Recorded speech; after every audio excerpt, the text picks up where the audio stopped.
मेरे प्यारे बच्चों, मैं पुनः सारण व्यास से सवाल को बता रहा हूँ। ये सवाल एलिगेशन से भी लग सकता है और एलिगेशन से अगर सवाल लगाएंगे तो सिंपल पड़ेगा, वैसे ये सवाल टफ हो जाएगा। देखिए, एक तुम्हारा जो है यहाँ है 15% और एक तुम्हारा है 10%।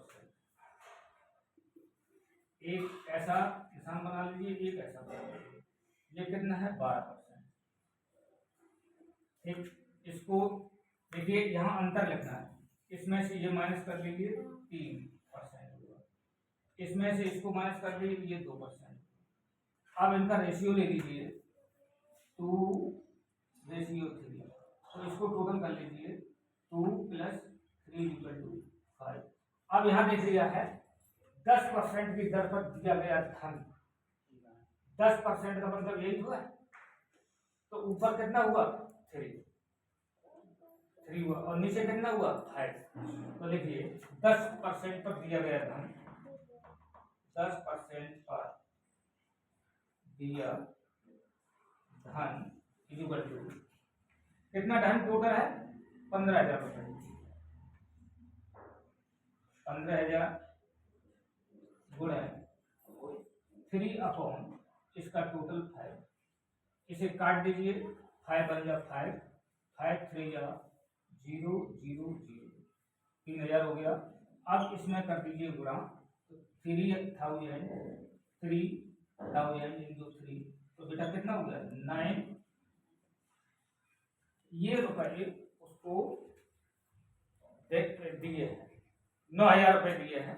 देखिए, एलिगेशन से सवाल अगर लगाते हैं तो सिंपल हो जाता है और आप जल्दी लगा लेंगे। देखिए, इसमें कुछ नहीं है, यहाँ पर अंतर लिखा जाता है। एक अंतर का मतलब क्या है? जो संख्या बड़ी होती है, बड़ी में से छोटी घटाई जाती है। यहाँ पर देखो, ये है, इसमें से ये घटा देंगे, 3 बचेगा। अब इन दोनों का रेशियो ले लीजिए, ये तुम्हारा 15% का है, ये तुम्हारा 10%। ठीक है, इसका टोटल कर लीजिए, आ जाएगा। देखिए, कल मैं पुनः इस चैप्टर को मैं पुनः पढ़ाऊंगा और पढ़ाने के बाद में आपको एक क्वेश्चन हम आपको मैथमेटिक्स का बताएंगे और एक क्वेश्चन हम रीजनिंग का भी बताएंगे, क्योंकि रीजनिंग भी बहुत जरूरी है।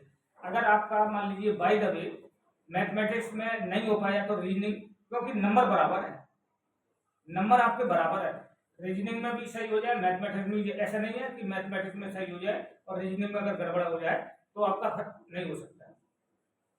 देखिए, और सभी सब्जेक्ट बराबर है, सभी सब्जेक्ट का 1 नंबर का है, इसलिए आपको रीजनिंग और मैथमेटिक्स, जीके, जीएसटी सब आपको पढ़ने पड़ेगी।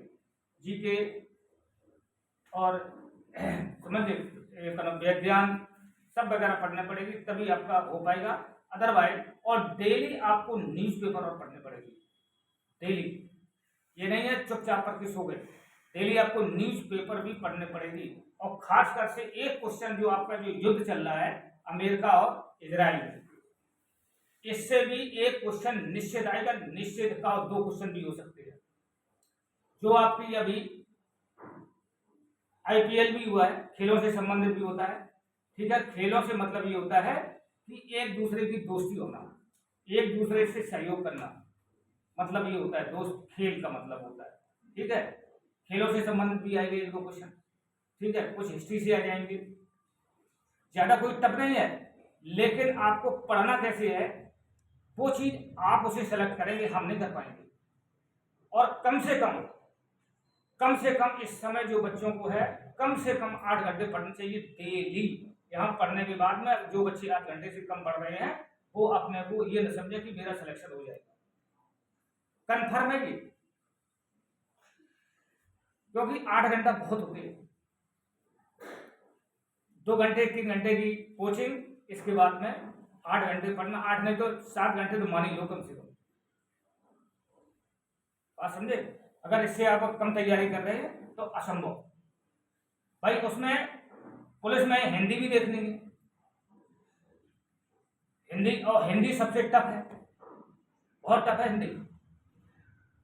वो शब्द आते हैं जो आपने कभी सुने भी ना हो, शुद्ध हिंदी कुछ शब्द आते हैं। तो हमसे जितना होगा हम आपका सहयोग करते रहेंगे, ठीक है। बीच बीच में हम आपको कुछ क्वेश्चन भी बना के डालेंगे, ठीक है। वो आप जरूर उसको देख लेना। कुछ क्वेश्चन हम भी बनाएंगे, जैसे एसएसटी वो बनाओ आपकी जीके से संबंधित है, जैसे हिस्ट्री है, पॉलिटिकल्स है, साइंस है, इससे हम ज्योग्राफी है, इससे हम आपको 100 क्वेश्चन लगभग बना के देंगे। वो उसमें कितने फंसते हैं वो मैंने कोई बनाया नहीं, लेकिन हम एक आइडिया आंसर बताएंगे। धन्यवाद।